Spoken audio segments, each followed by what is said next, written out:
I respect the good things I've heard, and I respect when fans says, why is it animated? Okay, I get it, but give it a chance and check it out, and I think they'll be surprised. George has really taught us a system of treating this animated process a lot more like live action. We weren't making this for television. We were making it for the big screen. I said, think of this as a feature. Everything about it, style, attention to detail, the lighting, everything is done at a feature level, even though it's going on television. It's a Star Wars film, in that what I mean is it's for everyone. Star Wars, I think, relates the world over, obviously, and it relates to young and old people. And certainly from a story perspective, you dropped some amazing contributions to Star Wars and the overall story of the prequels. One of the great things is you never treated the animation as something separate or different. It was just all part of the story. And that meant a lot, because a lot of times in animation you delegate something else. Oh, it doesn't need to be as good, or it's just that animation thing. And we kept pushing to say, but we want the visuals and the story to just be an extension of the films. That's art. That's evolving. You never want to sit still. I mean, that's why the last season of the show looks better than the first. Please join me in thanking Dave Filoni and George Lucas.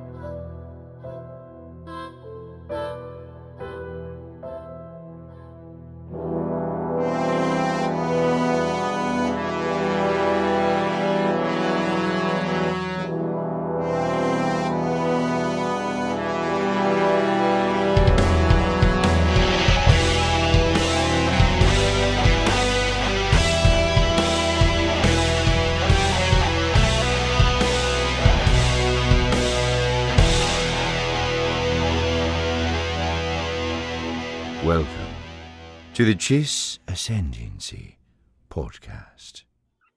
Hey everybody, welcome back to the Chiss Ascendancy. It is episode 90, the big 9-0. We're here, and today we are going to cut right to the nitty-gritty. We are talking about the defense of Star Wars animation. And so the first thing we're going to do is we're going to review the last two episodes of The Bad Batch. So season 2, episodes 3 and 4, which is The Solitary Clone. And episode 4 is titled Faster. We'll get into that really quick. And then after that, we'll get into the meat of the episode, which is the defense of Star Wars animation. All right?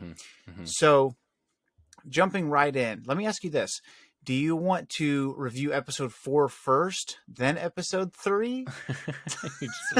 just wanting to get 4 done faster is what I'm gathering. Yeah. Is it near?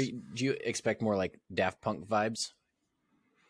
I just thought that I didn't know what it was going to be about, but I'm always game for. I was hoping for a pod race, a singular, race is cool, but I was hoping for pods. Sorry, this is very off topic. Did you ever play that little app on your phone where it was like Daft Punk is like better, faster, stronger, is what I was referencing. Anyway, I think of Kanye whenever I hear that song. Maybe that don't kill me, Kim. Oh, yeah, no, that's not the one I was going for. But anyway, I enjoyed 4. As much as you can enjoy any filler episode, I definitely feel it's superior to the D Squad arc, which long listeners of the podcast will know I'm not the biggest fan of. But I liked Tech getting a little bit of attention just because I feel like he's a bit of a middle character or back burner character. Like he's obviously part of the team, right? But he doesn't get a lot of face time, I feel like, or at least a lot of leadership time. Yeah, I would say that he's definitely like a strong background character. But the weird thing about the Batch is that they all specialize in something. So you would think that each get their time in the sun. But Hunter has such a dominant personality. Yeah, it's kind of like the A-Team, Yeah.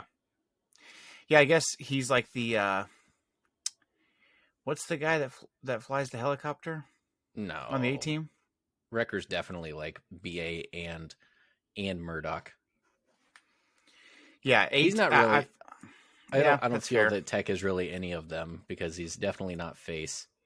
Man, deep cuts here. But yeah, Hunter is the Hannibal of the Bad Batch. I don't I know if love they it ever when a had like plan comes together. I don't know if they ever had a child sidekick. You remember when we would take those pants hangers and like cut them in half and like chew on them so he could pretend to be Hannibal? Yeah, so if you Mom guys was don't know what we're pissed. talking about, whenever you get a clothes hanger, you would have the regular metal ones for shirts, and then for pants, you would have the little cigar It thing. And looks, so we would literally go into Dad's tools and get pliers and snip the hangers and be like, these aren't expensive. Which now that I'm an adult and I have to pay for plastic hangers, I realize how much money Mom was Here's spending the on thing. metal hangers. No. She wasn't. She was going to the dry cleaner and getting their hangers and taking them home. 0% chance she actually bought those hangers because I still have many of those wire hangers to this day with like the branded paper cover on the on the Oh, that hanger. makes sense. Yeah, Just no, take she the totally clothes sold- and then yeah, keep the hangers. correct. Well, But yeah, no. anyways, we would wire cut those and then take the little toilet paper tube off and then cut them into little like 3 or 4 inch lengths and pretending to be cigar smokers. There's We weren't got to be a homeschooled, Family Guy but A-Team, right? We were darn close to being homeschooled. Yeah, there's got to Yeah, be, pretty for much. sure. Pretty much. I seem to remember okay. having watched it. So let's get into this. The episode Faster was a fun change of pace and definitely something a little bit different from what we're used to. But give me, obviously we have our normal way that we review episodes. Okay. 5 parts. So number 1, overall thoughts, rate it, standout moment, new characters, what's next. Right. Go ahead, number 1. Overall thoughts on this one. Overall thoughts. I enjoyed it. It wasn't obviously the best episode of the Bad Batch ever, but they can't all be zingers. So on the wake of some of the best Bad Batch content we've seen, it's not like super surprising that we'd have something that's a little bit like, oh yeah, that was nice. But I enjoyed it because like I said, I enjoyed Tech getting a bit of a showing. So that's a rare treat. A real treat. A real treat, Governor. A real treat. Remember in Chicken Run how they have the badminton thing and they're like, for parties? For weddings. The shuttlecock is what that's referred to as. Did you know that? The little piece of I had no trivia? idea. Yeah, it's called the shuttlecock. I love how you're You have to get right in leaning there. in. You can't just say it back here. You got to go, the shuttlecock. Like you're sounding on like a train PA or something. You got to be right in the listener's ear. That's funny. Could you use it in a sentence, please? I lost my shuttlecock. Please, sir, could I have another shuttlecock?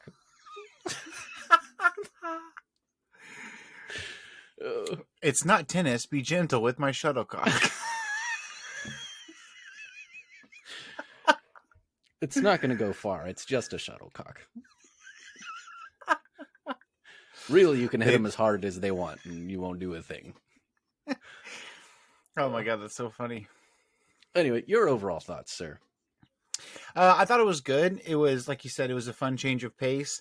And I liked all of the really cool seeing the pods. You know what what I really liked was I loved seeing Sid gambling and having to come face to face with some people that it's rare that you see Sid not be like the main person in something. Kind of large and in charge, yeah. Yeah, so that was really cool.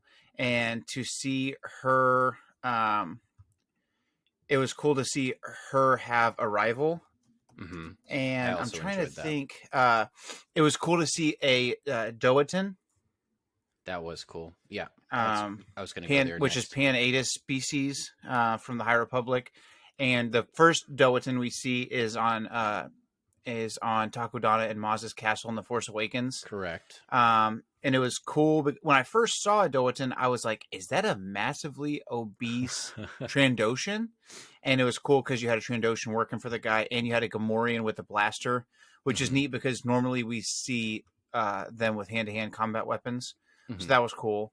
So lots of cool visual things, and then getting to see the the different racers and stuff was really cool. Yeah, And I cool to see noticed sorry, go ahead. I was going to say it was cool to see the different racers, and one of them happens to be a protocol droid with a battle droid head, which is a cool callback to episode 2 whenever C-3PO's head and a battle droid's head get switched. Yeah, well, there was one the protocol droid head, and then there was the droid assassin. That was a very cool inclusion there. Yeah, it was hard for me to be like, cool. oh, they're gonna they're gonna win. I felt like, you know what I mean, just because you Right. see the reflexes and stuff in combat, it's hard to compare that. Okay, so overall thoughts, it was fun. Basically, is kind of what we're getting to. Okay, so number 2, rate it 1 to 10. 1 being for you the D Squad, 10 being episode 3 of this season. I'll give it a 6.5 is where I landed on this one. Not too heavy, not too light. All right, I'll match you there. 6.5 works for me. Was there a standout moment for you? Standout moment. I think it was cool to just kind of see, like if Tuskens were pod racing, what that might look like. Just the weaponization of it. I thought that was a cool concept, just kind of like bare knuckles boxing of pod racing. But also, I thought it was cool to kind of see somebody else handling Sid, because usually Sid's very large and in charge in a lot of her dealings. And so to have her be really at someone else's mercy for the first time, I think, ever on screen. I think that was kind of significant for that particular character, because I don't feel like she's gotten a very broad character growth up to this point. Also, offhanded comment, I've just looked at IMDb so I can be a better steward of my references, and that is the total overall rating right now is 6.5 for that episode. Is it? Yeah, we're pretty good at our jobs, guys. Yeah. Yeah, I agree. Standout moment for me, a couple of them. One was really cool whenever Tech is so analytical, and he was like, I need to go faster, so I'm getting rid of my weapons. I thought that was a cool moment. And then the moment that seemed more standout for the grand scheme of the entire show was when the Doatan character, Sid's rival, I can't recall his name, but he said, hey, you guys really stuck around whenever she was up against the ropes, because there's 2 bets where she loses the first one, and then basically the guys put it together to win the race so that she can go free again. And it was very interesting that he said, it's nice of you to take care of her, but you have to realize with Sid, it's not always the other way around, where she might not reciprocate, or when things get hairy. So in my mind, that speaks to, it's a foreshadowing of the future where something's going to get hairy down the road, and Sid's going to just up and leave them hanging out to dry.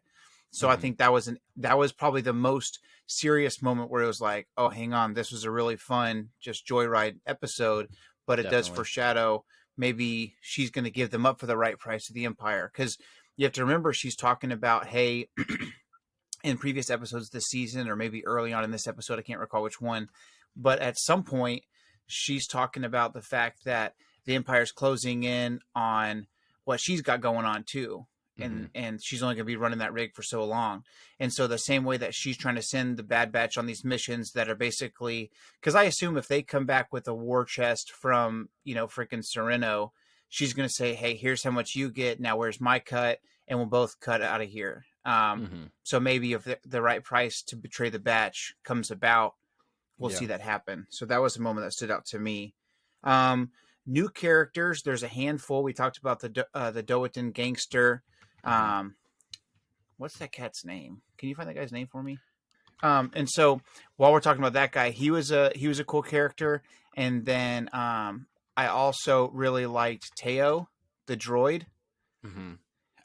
He was really, really spicy, and they kind of continue the That's a word. What? Spicy? Yeah, for that particular character. It was He a was very, snazzy. very on brand character for the guy who does the voice. Ben Schwartz was the secondary voice for BB-8 alongside Bill Hader. So it's cool to see that he's back in the swing of things. So yeah, that was a really, really cool character. I thought that he was neat. I don't think that we're going to see this guy again. I don't think so either, yeah. Let's see. And I can't remember that guy's name. Oh, Grinny Malegi? Potentially. I'm coming up. Yeah. There he is. Trying to find that guy's name. Grinny Malegi is the Dowatin character, and so it's wild because it turns out he might actually be the more reliable character. Not that I think Isn't we'll that see him interesting? again, but Yeah. he's the one that was like, watch out for Sid. So that was cool. Okay, we'll go to what's next. Well, let's skip what's next for this guy because it's a standalone and it seems like it's kind of a filler. I think if there's anything we've kind of predicted what's next as far as later down the season, perhaps Sid crosses the gang. Yeah. And or, maybe or this she's challenged to kind of, maybe revise some of her previous patterns due to how they've treated her. Right. Yeah. So that's the episode faster. There's a simple 15-minute review for you. Nothing too crazy. Probably longer than we even needed to give it. Now, Nothing too let's fancy. focus on episode 3, The Solitary Clone. Woo, woo, woo.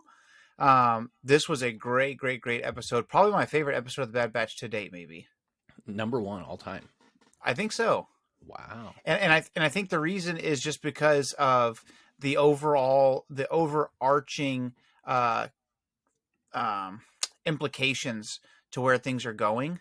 Mm-hmm. I really liked it, and there's just a lot of stuff going on. So Tales of the Jedi came out not too long ago. We'll have to do a whole freaking Tales of the Jedi episode eventually, but the Blast Points did a cool thing where they split it and they did an episode talking about the Ahsoka arc and they did an episode talking about the Dooku arc, which I think is a great idea. Yeah, that's a great way to do that. But this episode is so intense because all of the sudden, it's so weird because all of a sudden watching Clone Wars the entire time, I'm like, yeah, Grand Army of the Republic, let's go. We're on the side of the plastic boys.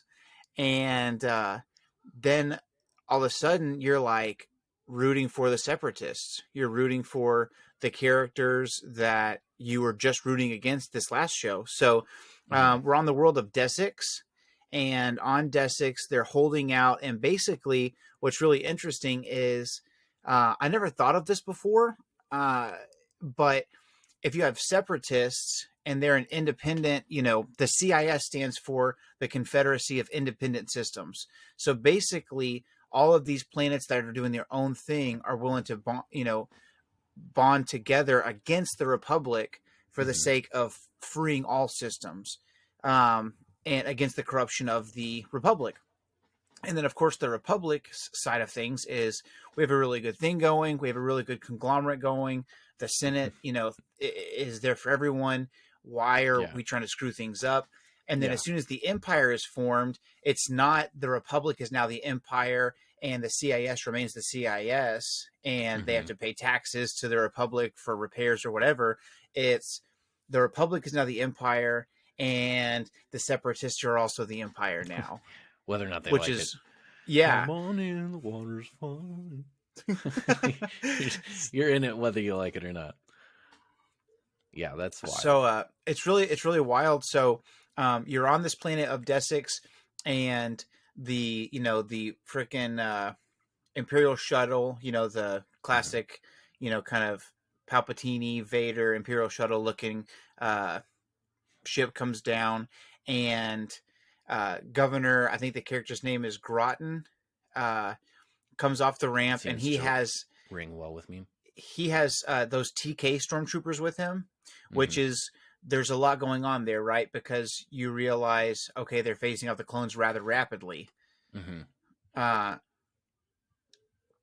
he makes his way to the city gates and is basically like, "Hey guys, we're here to help."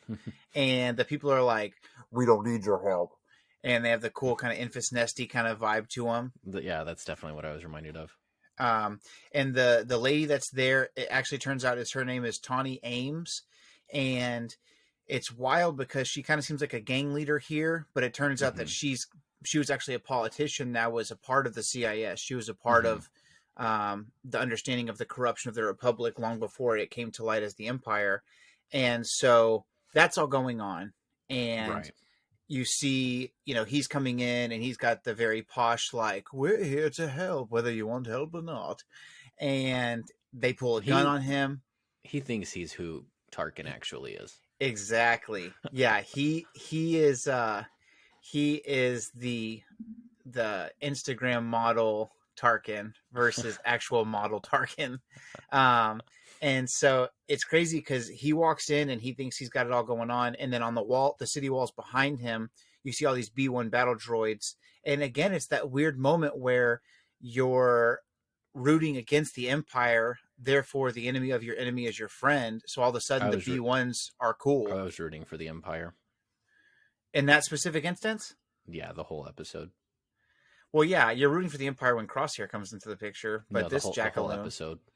Oh no! Anybody who comes in like a chotch like that guy, I was like, hopefully this guy gets killed. No, because the stormtrooper armor still looks enough like clone trooper armor. I'm like, these guys are all right. These are the good boys. Okay, so I tell can't me, get behind the B1 battle droid thing. They're the enemy, you know. I think Well, it's hard for me to root for them too because they're like so goofy in the Clone Wars. Yeah, but I dig it. Yeah. Can you dig it? So tell me your overall thoughts of this episode as a whole, because we kind of set the scene now. The scene is we're on Desix. The Empire's trying to take over. There's still a stronghold. The Imperial governors are being held captive by this lady, Tawny Ames, and her company of B1 battle droids. And she also has a tactical droid, which is dope. Yeah. And then it sets the stage for Admiral Rampart is sending in Crosshair. He doesn't trust Crosshair to lead. So he's being put under the command of someone else who happens to be Cody. And that's where everything comes out. And I'm sure if you've seen the episode, you know what goes on from there. But give me your overall thoughts on the episode.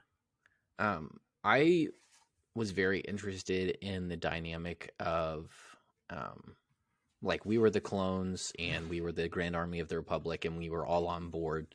And now all of a sudden, the governor's talking about how all these clones are just going AWOL.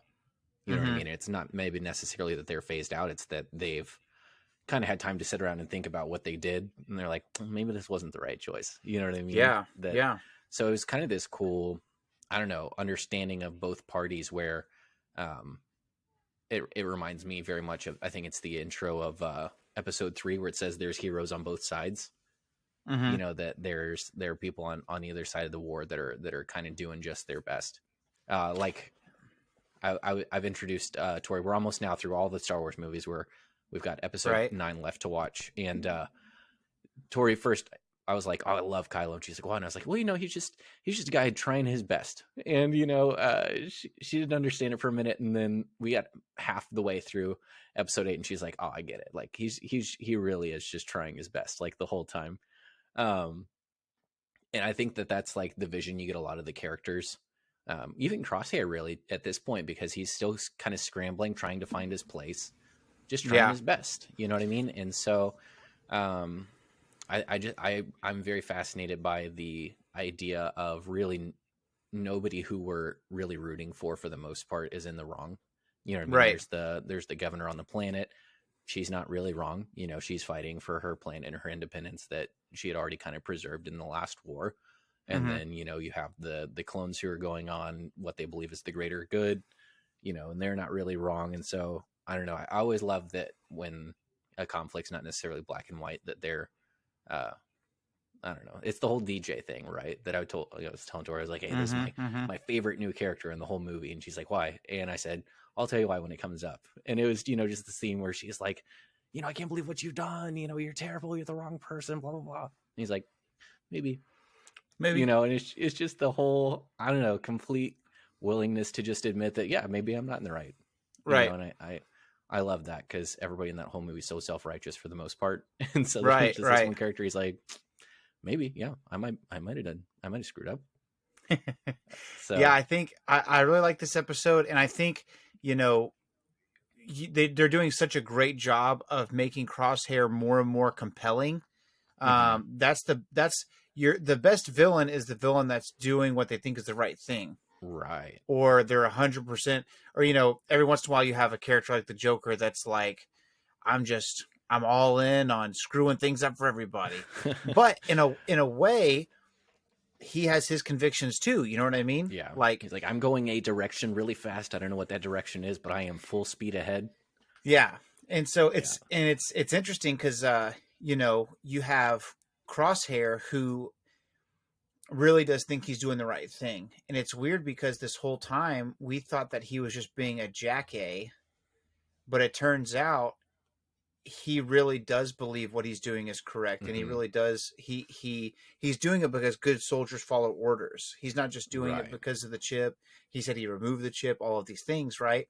And so, he meets with Cody, and Cody has the grayed out, Sick. armor, It's which is sick. freaking It's cool because he dope. still has all his mods, right? He's still got the little antenna and his visor and everything, but it's just Everything's grayed the out. same. It's just grayed out, which is dope. That's sick. And I also think that's really that's subtle storytelling too, right? Because it's like, as the as the leader of the 212th division, it's the classic, oh, that's Cody's people, that has that cool yellow orange color. Yeah, that's the 212th. The very You know subtle what I mean? robbing them of their independence. Yeah. It's like, yeah, it goes from that to, oh, okay, he's just a number now, which we get into a little bit later as well. So Yeah, you have Crosshair's like, what happened to Cody? yeah. He's like, who? Yeah, exactly. So you have to remember, the last time we saw Rampart, he just shot a clone trooper point blank just to save face with Tarkin. Yeah, it's wild. And then you have Crosshair, who's loyal to a fault. And it's weird too, because, and I don't quite understand this. At the very beginning, you have this moment where Crosshair's getting breakfast, and he sits down, and these other clone troopers won't sit with him, and they get up and they move. And it's crazy because I would think, if you have the clone troopers who are left behind, who obviously executed the order, and then the Bad Batch never really melded because they were a different group. They thought the regs were, the shinies were lame or whatever. But here you have these clones who have done, follow the order and everything, and Crosshair comes to sit down. I would have thought that they would be like, okay, so you're the good one, that you're the one that's still stuck around, but they don't want anything to do with him. So he goes to sit down, and they move tables, and then before poor guy can even eat his breakfast, he gets called to the principal's office. I think the reason he's so pissy all the time is because he never gets to eat. Yeah. I was getting irritated. I was like, second day in a row, no breakfast? I was getting kind of pissed. Yeah. So I think for the other clones, I mean, they never got along. I think for Crosshair, it's like same day, different dance, right? Or I guess different day, same dance. I don't know how the expression goes. You know what I mean, though. Yeah. And same stuff, different day. Yeah, and I think for the other clones, it's like, okay, this is just the mud of the mutts. You know what I mean? Like, he couldn't even get accepted with his own crew. Yeah, maybe instead of it being like, oh, he's the good clone that had the sense to stay around, maybe it's the opposite, like you're saying, and it's like, dang, he's the only one that didn't have the balls to leave. Yeah. They're like, wow, he's not even fitting in with his own group anymore. So they go to Desix, and Rampart really puts Crosshair's face back in his dookie. Whenever a dog craps in the house, and you're like, look what you did, don't you ever poop in the house again. No. Yeah, he's like, how long were you on Camino? And I can't remember how many rotations he says, but he basically was stranded on Camino for several weeks. And then whenever he's like, so how many men am I leading? And he's like, you're not ready for a freaking leadership role. Drinking his tea. So he puts him under Cody. But what's cool is that you can see that Crosshair has respect for Cody right off the bat. Mm-hmm. And so, there's you a got very, to for very the guy interesting. that you think killed Obi-Wan. You know what I mean? Yeah, yeah. So it's interesting because Crosshair's like, okay, cool, here's a kindred spirit. And contrary to what I thought would happen, I always imagined that Cody just stuck to his guns and always followed orders. And I thought him and Rex did like this. That was my mentality, And when Cody walks up, Cody actually has a lot of questions. Cody has a lot of guilt, remorse, and one of the first topics like that him looking at the World War II memorial. Yeah. he's deep in thought, Yeah. And what's cool is that memorial is actually a memorial of all the clone troopers that died at the Battle of Geonosis. And so you're looking up at this wall and it's like, here's a whole freaking wall full of my brothers that died at the very first battle of this war that looking back makes zero sense. And we're still fighting a war and still nobody agrees. And now we brought peace, but somehow we're still out here fighting. And a bunch of my brothers didn't comply. So what's the right thing? You know what I mean? And Cody has the will and the power to be an individualist, where Crosshair maybe lacks that. You think he's the individual, but he's the only one weak enough not to be the individual that wants to fit in. You know what I mean? Like, yeah, I think of all of them, he might be the most regular. Yeah, in a weird way, right? There, he's like, I don't know. I could see where he should be able to fit in and still be a leader because he is mostly the same, but still better. You know what I mean? Yeah. So he's a very compelling character. So the cool thing is they get to Desix, and we'll kind of speed through the rest of the thing. But it's long story short, they shoot down the Republic gunship to where it's basically like maybe one or two other clones, Cody and Crosshair, and they go through a thing back and forth where Crosshair's dead to rights with the assassin droids, and Cody saves his life. And even though he can barely move, they're looking for a way to kill the assassin or the tactical droid, because if they cut the head off the snake, the body flounders. And bro, the freaking moment. So I guess this is my standout moment. So I'm getting ahead a little bit. To be, right? But he's like, Cody's like, where do you want the puck? And Crosshair's like, as far as you can throw it. And he throws it, and it makes no freaking sense whatsoever. But he freaking shoots it in midair, and it gets to the tactical droid, and they take over. And then you have a moment where Tawny Ames is talking to Cody and is like, we thought we had peace, and then nothing was working, and there was corruption, so we dissented. And then there was war for no reason. They could have just let us be. And then you thought you achieved peace when the Empire rose, and now there's still no peace. There's never going to be peace. Don't you understand? And Cody's like, well, we can try. And then Crosshair's you can see like, the clone that served under General Kenobi really come to the front, trying to reason, right? Yeah. And then, negotiate. Then they negotiate for her to release the Imperial, what's his name, Governor Groton, and she's like, hey, no hard feelings, let me go, we'll figure this out. And then as soon as she releases him, he pulls the classic, British East India Trading Company move, and it's like, now kill her. And Cody's like, yo, what the heck? And Crosshair's like, an ambulance, pew! but not for me. Yeah, exactly. So they kill Tawny Ames, and by the time Cody can turn around and be like, yo, what the heck just happened? Crosshair's helmet's back on, and he's walking the freak away. Yeah, and could then not care less. Right after that, he's getting breakfast, gets called to the principal's office, doesn't eat any breakfast, and then he has an assignment, and they assign him to someone else, and he goes, what happened to Cody? And he says, who's Cody? Which another little dig, right? So you take away your individuality of his color of his armor, and then it's you don't have a name. You're CT 2224, I think is his number, and you can hear in his voice he's like CT 2224, like he's pissed off that he has to say it because that's Cody. Dang it! Like you know who that is. You know what I'm saying? Like freaking Rampart's being a dick by just not acknowledging the name. And so it says, "Oh yeah, he's AWOL," and that's like the whole freaking. It's like, oh dang, Yeah. Cody, who was like the most devout of us all, is now Yeah. gone. So, give me your rating on this guy, 1 to 10, on I'm a gonna give it scale of solid. D Squad to Mortis. I'm gonna give it a solid 9.5. It was pretty up there for me. Okay, I'm gonna Oh. say overall animation, I'll give it a 9.5. For Bad Batch, I'll give it a 10. It's my favorite Bad Batch to date. Okay, I respect And it. part of that is for the idea of what it brings to the table and what could be next. So the fourth Yeah. part of every review is new characters. Tawny Ames is there. Governor Grotton's there. Nothing super crazy. Mhm. Moving In the way of new forward characters, yeah. to the fifth part, which is what's next, not meaning what happens next episode because we've already talked about that, but in the Mhm. grand scheme of things, what does this mean for the Batch? What does it mean for Cody? And what does it mean for Crosshair?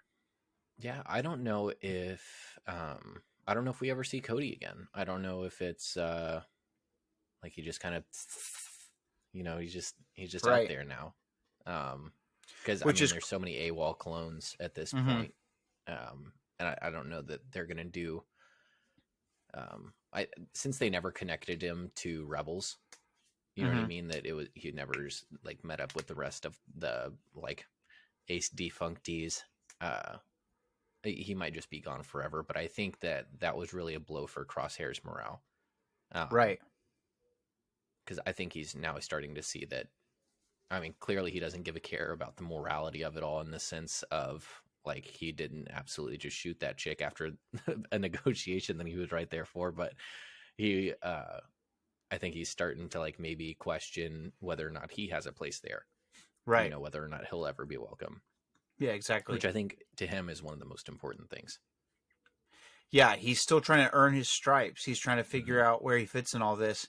And if good soldiers follow orders and that's what you should do, like, just obey, Mm-hmm. then why is he sitting alone at breakfast that he never gets to eat? And why is he, you know what I mean? Like, Yeah. so what's the deal, Well, and And if Cody so, is like the guy that he was supposed to serve under, now Cody's, just out and nobody cares, I think he's really starting because I think about Crosshair a lot just because I think he's one of the most relatable and that he has the most human like wants, I think, in interaction with the other clones. sure. And I think a lot about how he was hurt by Hunter. Like he wasn't just pissed off, you know what I mean? Like he was really deeply hurt. Right. That in a way he chose Omega over Crosshair. I think that's how Crosshair sees it at least. Mhm. And I think the fact that there's no return loyalty, it's almost Mhm. very much like the rest of the batch was warned with Sid, that loyalty that you may or may not display isn't going to be returned. It's not, it's not reciprocal. Right. So I think that there's a lot more question marks within Crosshair than there were at the beginning of the episode. And I'm curious to see if he either uses that to dive like more deeply into his pursuit of the rest of the Bad Batch, because obviously Mhm. he's going to be the one that's coming for him again, or if he's going to maybe try and reunite. Yeah. Which Kylo are we going to get? You know what I mean? Right. Yeah, there was always a part of me that I knew Light has to win at the end of 9, but how crazy would it Mhm. be if Kylo doubled down and killed Rey and Right. Palpatine was like, good. Right. So, okay, for me, what's next? Same thing. Two sides of the same coin. Does this make him double down? Is he the guy that just he's just going out, going out in a blaze of Yeah. glory? He's too far now, And so you've got that, but then you have, it's called the solitary clone. So it's like Right. the whole episode, he was kind of by himself, but then he had Cody, and Cody was someone that he knew, and Cody was someone that he could rely on, and Cody was someone Right. that even trusted him a little bit, trusted him a little bit and was on his level so he could respect him. He's not just one of these regular, schmegular guys. Right. Now he's gone. His reasoning is, there's that clip, and I'll try to find it to put it in here, but there's that clip where he says the difference between us and the droids is that we make our own decisions, but we also have to live with them. And I Mhm. thought that was a really powerful line. That's kind of a moment that is going to stick with Crosshair. And I honestly think, here's a long-term thing, okay? Two thoughts, one of two veins that we could go in.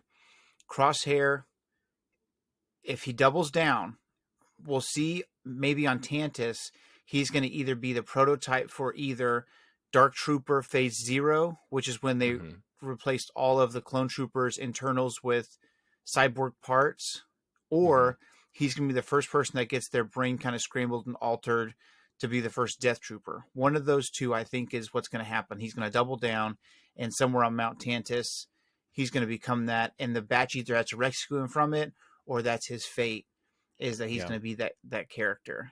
So those are my thoughts. That's what's next. To see him be like the Order 66 of clones.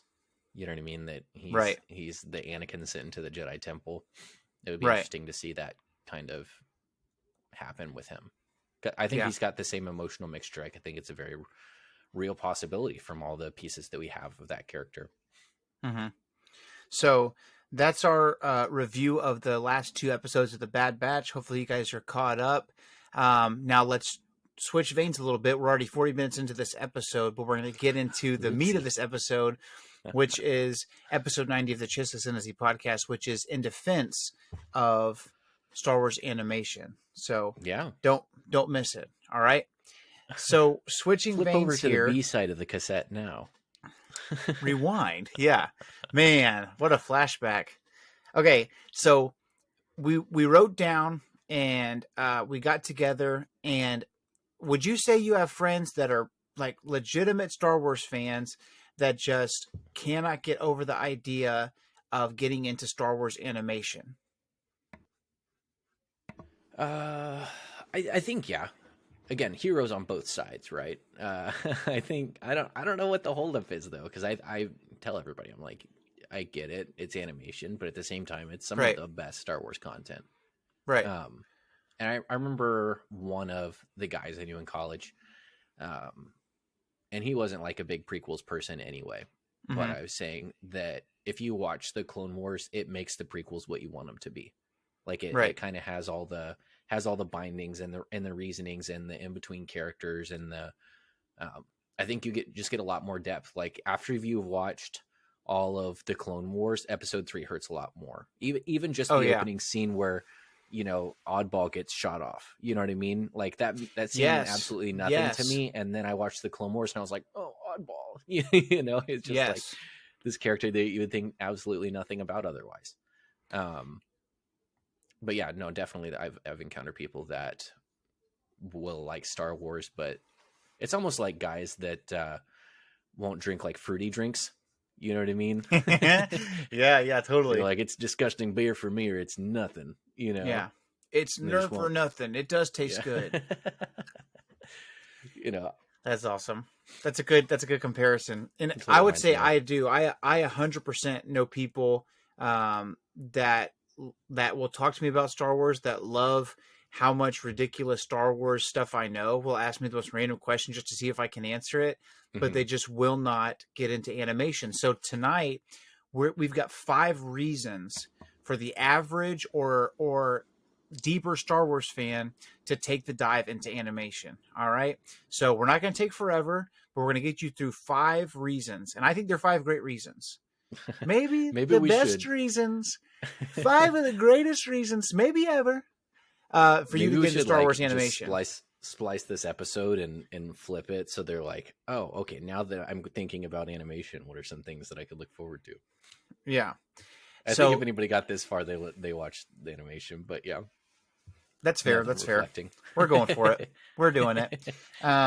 Okay. So 5 reasons. Okay. Here we go. Number 1, more Star Wars is always better, right? So, and here's my thought on that. Okay. A lot of people, there's been a lot of things that have come out since the Disney purchase, right? In like 2012 or 13 or something along those lines. A lot of stuff has come out. Okay.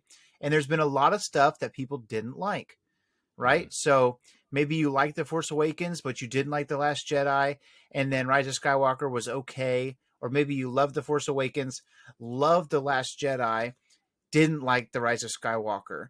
Or maybe you loved The Mandalorian, but the Book of Boba Fett was a little too goofy and you couldn't get over the the Smarties bag of, Vespa speeders that are whatever, but you loved Andor because it's a little bit more realistic. Or maybe you love The Mandalorian, the Book of Boba Fett, because of the star power, but Andor was a little too slow and a little too Earth-like and human-like for you. There's just all kinds of things out there, right?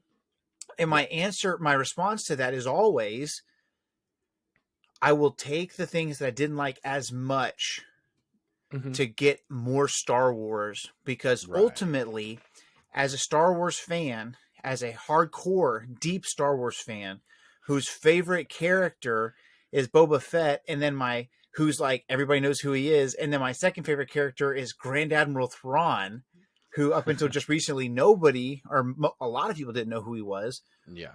I love that for every time I have to hear Rose say, I want to put my fist through that terrible, beautiful town, or whatever the line is that makes lousy, beautiful town. Yeah. The line that makes me go, okay, whatever. Or for every time. Can we skip ahead to those cool goat horses already? Right? Like for every time that I'm watching The Last Jedi and Snoke and Kylo are sick, but the waste of Hux and the stupid your mom joke at the beginning of The Last Jedi that I loathe, for every time I think that came out, we also got Boba Fett fighting Cad Bane in the streets of Mos Espa, using a Tusken gaffy stick that he made by himself after going on a freaking peyote trip in the Dune Sea, and he rides a Rancor. I'll take the weird Canto Bight side trip that doesn't really make sense and it doesn't really amount to anything. Not that I don't hate it, because there's some fun stuff in there, but I don't understand it. I'll take that if I get to have Kylo Ren, and I'll take some of the weirdness, and I'll take the controversy of if Rey's a Skywalker or not, to get to have the Book of Boba Fett, or to finally have a show called The Mandalorian. Because back when I was younger, I'm 29, so when I was anywhere between 10 and 15, 16 years old, there were people who didn't know what this jacket was. And for those of you who are listening audio only, I'm wearing a Mark Echo Boba Fett jacket, right? And if they did know it looked like Star Wars, nobody knew what the mythosaur was on the shoulder. And it's so wild to me that in 2023, so many people know what the mythosaur is, or they know it's associated with the Mandalorian. And that is thanks to the fact that we have more Star Wars. So more Star Wars is always better. That's my first point. Reminds me of I was at Walmart one time, so that should have been my first clue of where the conversation was headed. But the cashier had a mythosaur key. You remember when key lanyards, they were all the rage, right? And he had a mythosaur in London key lanyard. Mm-hmm. Smoking's all the rage in London. Sorry, I have to get that out. Maybe -1 people will get that reference, but anyway. And I was like, oh, cool. It's like, you like Mandalorians? And he's like, no, it's Boba Fett. And I was like, okay, so. I was like, all right, well, this conversation's taken 3 very abrupt steps backwards right out of the gate. And I was like, well, that's awesome. Boba Fett is a Mandalorian. He's like, no. And I was like, just give me my receipt, man. This is a waste of my time. I don't have time for a philosophical debate on this. Yeah. Which it wasn't even that deep with that guy. Yeah. Yeah, no, That's he amazing. was just like, he was so confrontational about it right out of the gate. And I was like, never mind. You know what? That's amazing. I shan't cast my pearls before swine, That's funny. Okay. Those Gamorreans aren't going to get my crate dragon pearls. You know what I mean? Dude, we never would have gotten the infamous Saucert and Bacons, which my buddy Brody, that runs the officially Star Wars account, he's got a big enough following online that he was like, love these guys, Saucert and Bacons. And people online started to be like, my favorite part is the pun that these pig names are Saucert and Bacons. And it was like, he just made it up, but this huge swath of online readers and listeners were like, how silly is it that they're calling these pigs sausage and bacon? Anyways, okay, hit me with point number 2. So point number 1, more Star Wars is always better. Number 2, what do we got? More Star Wars is always better Star Wars. Point 2, animation can tackle the kooky monsters that would be very, very hard to get in Not live to be action. confused with the Cookie Monster, but kooky. Speaking of key lanyards, I had a Cookie Monster key lanyard for many Yes, years. you did. But for instance, like the Zillow Beast, right? It's got 17 arms. It has an odd number of appendages, which just to me is still like he has It like just an arm drove- coming out of his back or something. Drove my nuts. Yeah, I know. Yeah, but you have this cool impervious to any sort of attack monster that is a Right. prototype for, you know what I mean? You've seen the story. Or, Bendu, you have, just this lion turtle in the sky that's thwarting Thrawn's plans. You know, Right. and it's hard to. And we'll put pictures and graphics and stuff on the screen for those who are watching who haven't seen these characters. But the Zillow Beast, is this weird character that was impervious to lightsaber blades or any kind of energy, anything. Any And energy weapon. it somehow gets out on Coruscant, and Palpatine's like, I It's could Star Wars use Godzilla, this. man. Right. And you can tell Palpatine's thinking, imagine what would happen if clones could have that armor, how much easier Order 66 would be to do. And then it's like, is just going to happen sometime? What's going to happen? Like, it's a weird question that's all the way out there. But animation can tackle things and concepts and ideas and creatures that would cost a jillion dollars to animate realistically in a live action show. So the same way that a book can paint someone's emotions because you're literally reading the emotion, animation can tackle some concepts that maybe down the road make sense, but animation can tackle a world between worlds so that once we see something like that in live action, it's paved the way for it already. Yeah. Or I like to think of the way that it kind of makes characters more what you would like them to be based on novelization. So we can talk about what Palpatine was supposed to be in episode 3, and Ian McDermott was saying, I can't do this fight scene because I know what Palpatine's capable of, and I'm not that guy. You know what I mean? Yeah, because you see him kind of see him like swirling and twirling across the room, and you're like, oh yeah, I could. Like, I don't understand how that Jedi Master didn't inflect that, but if you're reading the books, you're like, oh, you can't track him with the naked eye. You know what I mean? Like, it's like, and the Force scream, like, puts them into some kind of like fear and trembling, like pause, and then it's so quick, it's just a blur. And Mace is the only one who has the mental fortitude to hold his own for that fight, which is also how I know that Palpatine threw the fight to draw in Anakin, but we'll not get into it. Or I mean, then that as opposed to the fight that you have on Mandalore, where Palpatine is literally toying with Maul and Savage Opress, just doing like these absolutely insane off the wall moves, cackling the whole time. Merry as the day is long, and that's just not, you can't get that Palpatine in regular live action films. You know what I mean? So even beyond just the cool creatures that you didn't get, I mean. I remember still being like dumbfounded seeing the quality of the creatures in The Force Awakens, when you're seeing them as in that first village and you have this very human expression on this alien face. But for the most part, you don't get that type of interaction outside of animation. It just doesn't happen. Totally. Yeah, there's just things you can do and create and put out there. And Dave even talks about finding ways to make animation look better, but also more cost effective, and just like push the envelope. And there's a clip somewhere where he talks about being so grateful that when George and him started working on Clone Wars together, that George took it just as seriously as he would a live action movie or show, which I thought was really cool.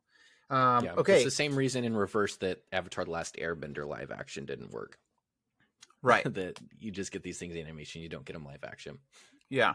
And if it does work, it's a shooting star. It's very rare that something that's popular animation wise makes sense in live action, like a Avatar: Last Airbender, Dragon Ball Z type of thing. You'd have to put in Avatar on the Pantora Avatar with the blue alien, the Na'vi. You have to put in that type of money for it to make physical and visual sense. Okay, so they can tackle things. More Star Wars is better Star Wars. Number 3, expanding, and this is a whole podcast episode in itself, expanding our knowledge, our understanding, and our relationship with the clone troopers of the Grand Army of the Republic. The more Star Wars is better Star Wars concept comes into play here immensely because of the oddball. That's a big deal that dies in the beginning of episode 3. And the execution of 66 and it being a mental wall that they have to get past to obey the order, or the chip working. But then as time goes on, whether the chip is decaying or just their own convictions getting the better of them, struggling with Order 66. And when it's just, yes, sir, right away, sir, you don't feel that.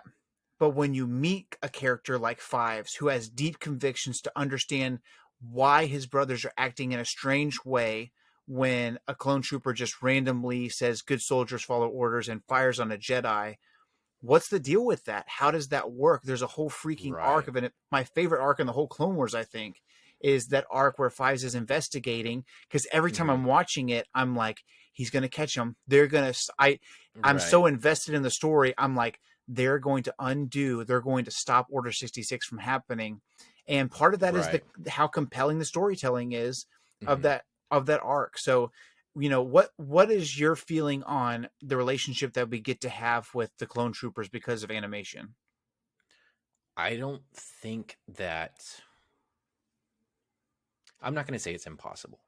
Okay. But let's just think about the way the clones look in episode 2, your first look, and how actually identical they all were because they had to be, that it was just unfeasible to have Tamora Morrison also have all these different haircuts and face tattoos. They had to, they already took so many freaking shots of him eating, you know what I mean? Just to have that unique interplay of all the same but different, as opposed to the differentiation we get in the Bad Batch or in the Clone Wars or in Rebels, that, they not only look different, but they sound different because we have, Bradley D. Baker, who's going to be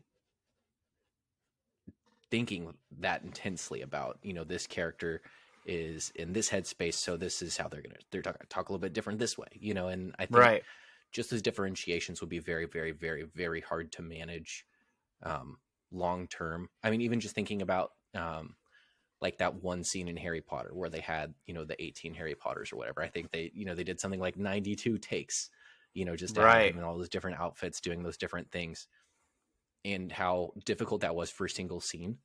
And you know what I mean? Now to think about that as long term, The Parent Trap, where you just have this one guy playing all these different characters, in all these different interpretations and vocal styles and looks and appearance. And I think that, I'm not going to say it's impossible again, but it would be very, very, very, very, very difficult to replicate that type of interplay and originality and unique character building that we get in animation simply because of the medium.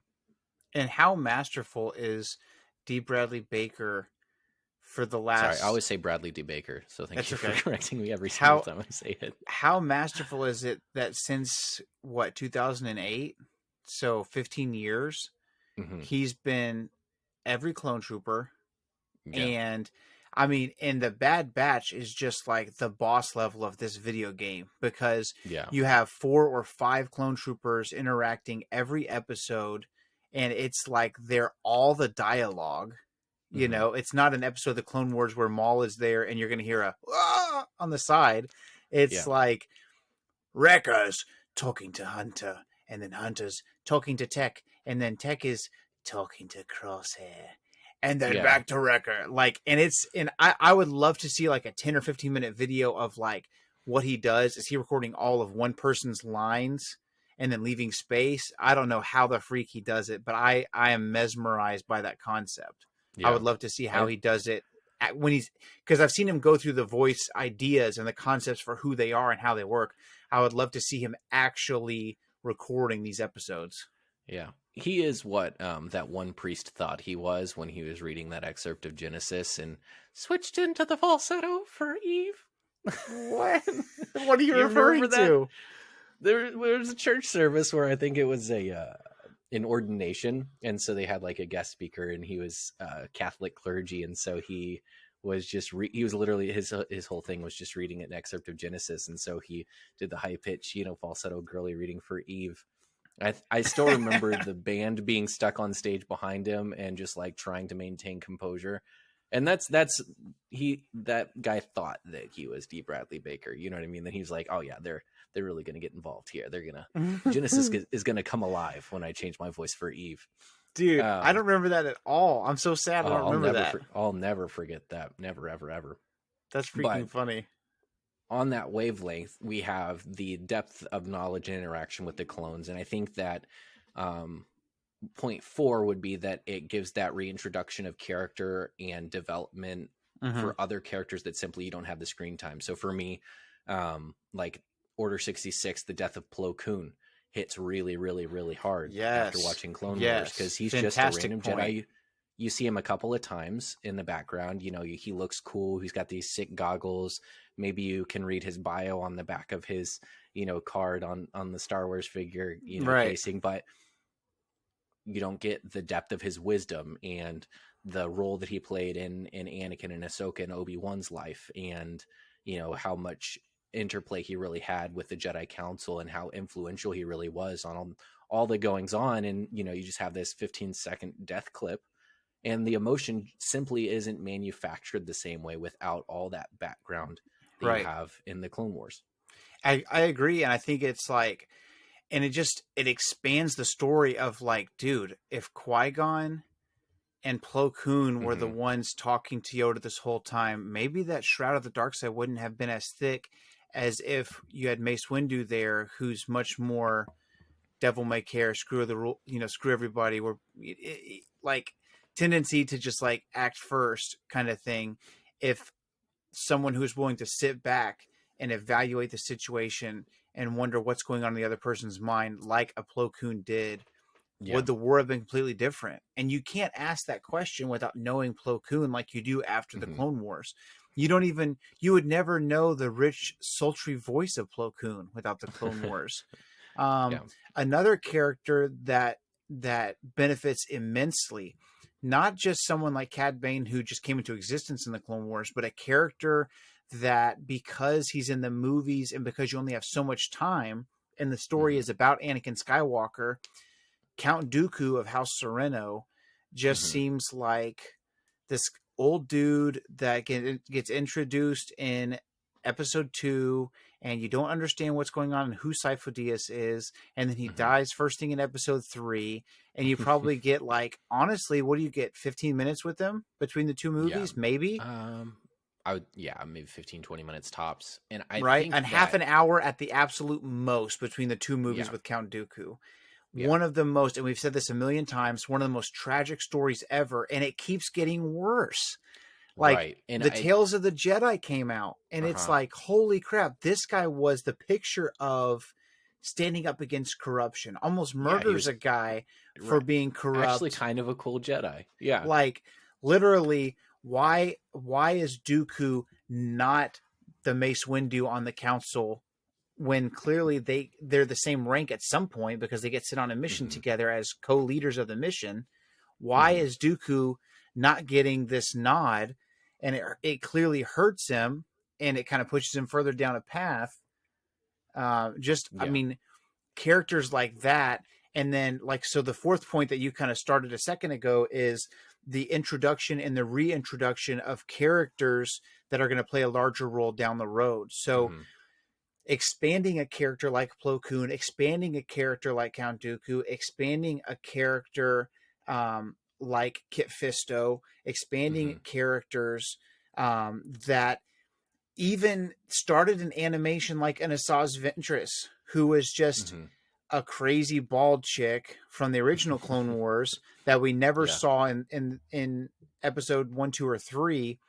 And now we know why she isn't in episode 3, because of the tragic life that she led that ended in Dark Disciple, which we know became a novel. But for those who didn't know, which one of the greatest Mhm. novels released in recent history, Dark Disciple, focused on Quinlan Voss and Fantastic Asajj Ventress. storyline. The crazy part is that book is actually based on a script written by Mhm. George Lucas's daughter that was supposed to be produced for the Clone Wars before the It Clone was Wars supposed to be, was canceled yeah, it originally. was supposed to be the next season of Clone Wars before they kind of went back and redirected that part of the And story when it I was, I would think it was going to be a bigger love, picture. I don't see it happening because of how complete everything is, but I Mhm. would love, maybe they just do a series, called Dark Disciple, and they Yeah. can do 4 or 5 or 6 episodes and focus on that, Yeah, because I think that'd be great. we would get more Dooku. Quinlan obviously, I think, Mhm. has a role to play. He's mentioned in the Obi-Wan Kenobi series. Maybe he'll make an appearance at some point. Mhm. But characters like Cad Bane that we never would have gotten, and then Mhm. characters like Thrawn, who were in Legends, who were a very niche character that Mhm. now are going to be the main villain of the most anticipated series in years, the Ahsoka series. Um, we the vast majority of people aren't going to know who that is, and they name Mhm. drop him in the Mandalorian to get the stew, boiling. But he's going to be fantastic. Like my hopes are through the roof for who Thrawn is going to be and how he's going to be Mhm. portrayed in the Ahsoka show. Very much hearing that he's kind of like the Thanos of the Mandoverse, and Mhm. hoping 100% that's the case. If you haven't watched Star Wars Rebels, you have a little bit of time to get into that series, and you can skip the Clone Wars, you can skip Tales of the Jedi, you can skip a lot of stuff and just jump into Rebels and catch up with the early stages of the rebellion, and you're going to become familiar with characters like Ezra, Sabine, Hera, people like that who are going to be heavily featured in the Ahsoka series. Mhm. Um, think about a character talk about reintroductions. A character that got reintroduced, brought back 12 years ago, almost to the day this week, who we thought was just a wasted character from episode 1. They ended up having one of the most complete story arcs in the history of Star Wars, Darth Maul. Yeah, Dude, think about incredible. this. In 30 seconds, explain to me who Darth Maul is with and without animation. I mean, what he's just a part-time villain. He's the General Grievous of Episode 1. You know what I mean? Like he's just kind of this really cool villain. There's not a lot to him though. But then with animation, and they tie it obviously back into Solo. He's one of the most compelling villains, and I think he is the necessary counterpart to Kenobi, because even though you have Anakin, who's kind of his best friend turned greatest rival, if you can consider him a rival, um, Maul is really, I think, Kenobi's greatest villain. You know what I mean? So for Kenobi to be in my opinion, one of, if not the greatest heroes in Star Wars, um, I think it's really powerful to have a character that kind of matches him, kind of Mm-hmm. step for step on the opposite end of the spectrum. Right. But I And know that Filoni describes him as the Sisyphus of Star Wars, which is kind of an super amusing depressing. characterization. Yeah. But it's so true. Like, to have a character like Maul who is so unassuming and is just like, even in the books, in some of the earlier books before his character got Like expanded Lockdown or on, Plagueis. Yeah. it was like he was kind of inept in the force side of things, strong enough Mhm. to be, usable, but Just kind really of a focused berserker. on the physical side of things. Mhm. And then you get him back in Clone Wars, and you have Sam Witwer, who is a freaking just monster performer behind the Mhm. microphone. And he comes from mindless animal to he's a big enough problem that Palpatine's going to leave whatever the heck he's doing on the table for tonight, so he can Mhm. go and fix the issues that Maul and the Shadow Collective Mhm. are causing for this. I mean, Maul's character You never hear is Palpatine call anyone else a rival ever. ever. Think about this, dude. Maul's character becomes so conniving and so powerful in his own right that he is on the verge of upending what has been culminating since Darth Bane thousands of years before the original trilogy. Mhm. Yeah. That's how Palpatine impactful doesn't get his Maul own is. hands dirty very often. No. You know what I mean? He And did that's not the show out. that's the power of Star Wars animation. It Mhm. creates these narratives that we never would have gotten before. Right. So Absolutely. I could go on for a million years about it. So There's a lot to talk I'm about. going to hand out this to you, the fifth and final point. We can expand on it, and then we can bring this to a close. Yeah, so we've got here the animated shows have given us our best and deepest understanding of the Force. Instance, World Between Worlds, one of my favorite all times, the Mortis arc. If you ever find my apartment somehow on the dark web or something, my my Wi-Fi is called Mortis, so obviously pretty big thing in my mind. We referenced earlier the Bendu, or you have characters like the Loth Wolves, Yes. wolves. And just these, I don't know, just these beings that interact with the Force in an intimate level, that for the sake of the story could never ever happen in film. Right. Yeah, it would never happen in a movie. And for reasons that we've mentioned, I think, before in previous points, but really coming to what's maybe my all-time favorite thing, because I'm such a big philosophical person. I love ideas and theories, and I don't even like very non-concrete subjects. Mm-hmm. And Star Wars is so deep and rich in that subject matter, but it's so rarely broached in mainstream Star Wars content. So you don't get to have this conversation very often. But in animation, man, I mean, up until episode 8, you don't see like really crazy off the wall stuff like teleportation or like astral projection, you know, and you Right. kind of Right. see a taste of that. But I mean, up until then, the only taste that you're getting of that type of Force aptitude was in old novels Mm-hmm. until we got into the High Republic, and Yep. then animation. Yeah. And it doesn't exist anywhere else. Yeah, because like episodes 4, 5, and 6, amazing lightning in a bottle experience. Not a whole lot of Mhm. Force action going on. Mhm. You have Sith lightning is probably the most powerful thing we've ever seen. And then in Mhm. episode 1, one time on screen, you see Force sprint in the very beginning Yeah. with Qui-Gon and I think it's Obi-Wan. the only time it ever Only comes time up in the movies. we see it, right? But not a deep cut. It's a physical aspect. It's a physical using the Force to aid you, right?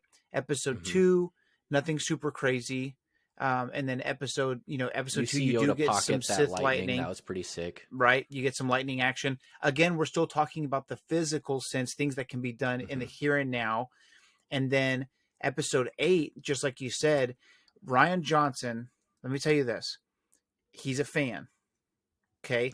And the hard part about The Last Jedi is a Star Wars fan got to make a Star Wars movie. So of course it would be semi-divisive because he's making a Star Wars movie as a fan, right? So if you had Boba Fett all of a sudden could use the Force, and they'd be like written and directed by Josiah Greer, right? But kudos Biggest to fan service of him. all time. Kudos to Ryan Johnson for when people were kind of giving him crap for what's this bull crap Luke did, that's stupid, blah blah blah.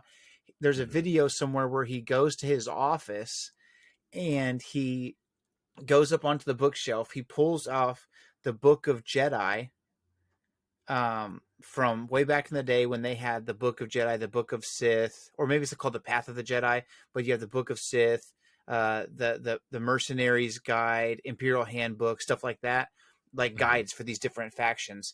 And he pulls the Jedi Path off the shelf, opens it up, and shows you the Force ability that Luke is using in that scene, which is, I was like, okay, helmet nod to you, sir. You did it. But in books and in animation are the only times we see some of these things. The Loth Wolves running, and as Lothal is tilting, they're running into the earth, and I'm assuming into the cosmic force somehow to teleport essentially to somewhere else. This is something that if we get to see something like this in the Ahsoka show, if she ends up being there with Loth Wolves, if that's a part of the show or whatever, if that's the case, animation set that up to where those who have seen the show go, holy crap, that's the Lothwolves that we saw in Right. Rebels, you know, Right. or, you know, the World Between Worlds having some background. There's just same thing with the creatures and what they can do. Concepts can be put out there, and it's just as the people take it just as seriously for those who really love it, but the stakes aren't quite as high, because if you're watching the animated show, you're a Star Wars fan that wants to see more Star Wars, and you're not going to be as critical as the surface level moviegoer. You know what I mean? But dude, the Mortis arc and the balance of light and dark, and the father being the one that creates the balance, and the opportunity being extended to Anakin, spoiler alert, to be the balance because he is the chosen one, and not taking it and waking up and being like, what's going on? And just the concept of like, why didn't you do that? Why didn't you take the chance? You could have saved the galaxy that way. Just some crazy amount of like, the teachings between Kanan and Ezra, the teachings between the Bendu being this powerful being, and Thrawn saying, "What kind of Jedi devilry is this?" You know, the Force being used in just ways that we've never seen before. That just makes sense because it's animation, and so we'll wrap up with this, right? Because we could go on for forever. I feel like an hour and 15 minutes or so is that's a fair podcast amount. It's not the JRE. We're not going for 3 hours, so it's not that bad. But I would say this: if you're an average Star Wars fan and you want to know more, and you're not ready to commit to checking every Wednesday morning to see what's coming out on the Marvel Comics app, and you don't want to get into the books, you're not a reader, and you don't like audiobooks and stuff, and you just want to find shows, like nowadays you're looking for the next thing to binge, give Star Wars animation a try, and dude, you are not going to regret it. You like, even the kiddier stuff is fun to watch, but it doesn't take long in Clone Wars and in Rebels, and Tales of the Jedi just jumps right in. I would start, if I had to recommend, I would just start Tales of the Jedi, get that out of the way, because I think it took me 2 hours to watch the whole thing. Yeah, there's only 6 episodes. They're short, 15, 18 minutes. And I think that really whets your appetite for what's to come. And then there's the movie. There's the Clone Wars movie. Clone Wars, that's kind of the prequel to the show. Introduces Ahsoka. You're a little bit lost without that. And then jump into Clone Wars. In my mind, there is no better Star Wars animation than the Clone Wars. Right. I mean, the Rebels has some shining moments, definitely some standout moments, but you'll never get better Star Wars than the Clone Wars. What's great between Rebels and Clone Wars, dare I say, the deepest Star Wars you're ever going to watch. Now, there's some books out there that are deep water, but the deepest Star Wars you're ever going to watch is going to be animated. Absolutely. I don't think it's an argument. I think that's just the way it is. And well, it can't be argued, because you have what? Let's be generous. Say each movie is 3 hours. Right. Okay. So you have 9 movies and the 2 spinoffs. 33 so hours. Yeah. 33 hours total. And that's, half of the Clone Wars. Yeah. Not including Rebels, Tales of the Jedi. Some stuff like that. And that's just main story. You've got to tell one arc in, in that amount of time, as opposed to multiple arcs over a great period of time. Right. You get the Pong Krell arc, which is like, F that guy. I was just raving about that earlier today. You get the Pong Krell arc in the Clone Wars, which is like, you really get to see, some crazy thought-provoking stuff from the clones and their relationships to, like, at what point do we not trust the Jedi? At what point do we have to kill this guy or arrest this guy because he's doing the wrong thing? And it kind of it opens your eyes to the fact that besides the inhibitor chip, dude, I mean, yes, there are Jedi out there that can be corrupted. And what if they were all corrupted? And like, it makes Order 66 not so cut and dry. Oh, wow, the clones are robots and they got fooled. Like, there's a deep philosophical divide in the clones right now that we're seeing in Bad Batch unravel. And Star Wars animation brings all that to the surface. Yeah.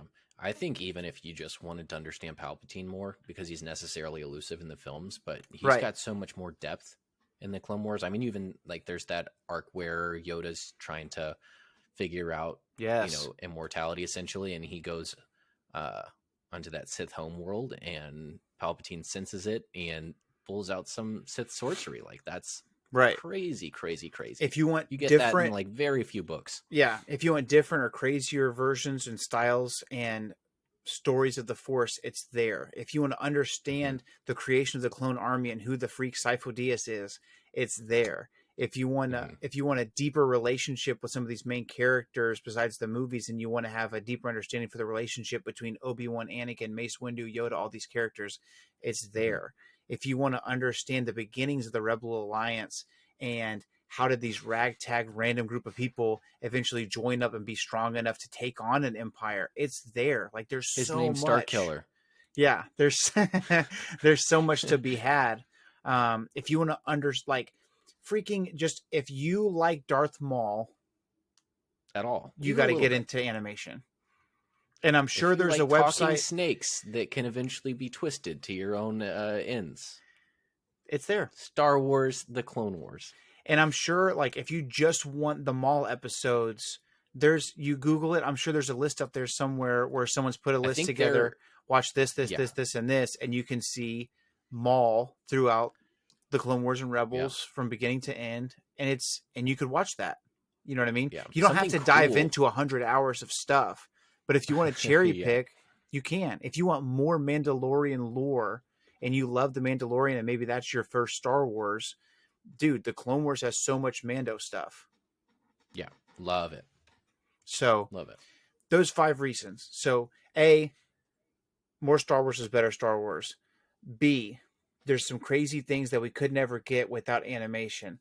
C, your relationship and your understanding of the clone troopers. D, introduction and reintroduction and depth of character. And finally, E, or 5, we get the best and deepest lore on the Force itself in Star Wars animation. So if Hard those agree. are 5, if any of those 5 things are things that you're into, then you heard it here first. Star Wars animation is for you, regardless of what you thought. So that's our take on it. We hope you guys enjoyed it. Thank you guys so much for tuning in. If you would leave us a 5-star review and a written review on Apple iTunes podcast, we will read it on air. We've been a little bit dry lately, so leave us a review. That's how people find Hot out and dry about the wind. show. So check it out. Give us a like and a follow on YouTube, Instagram, TikTok, all that good stuff. And remember, the Force will be with you always. And also remember, in addition to that, The only family you have here is me. Take it easy. We'll see you next time.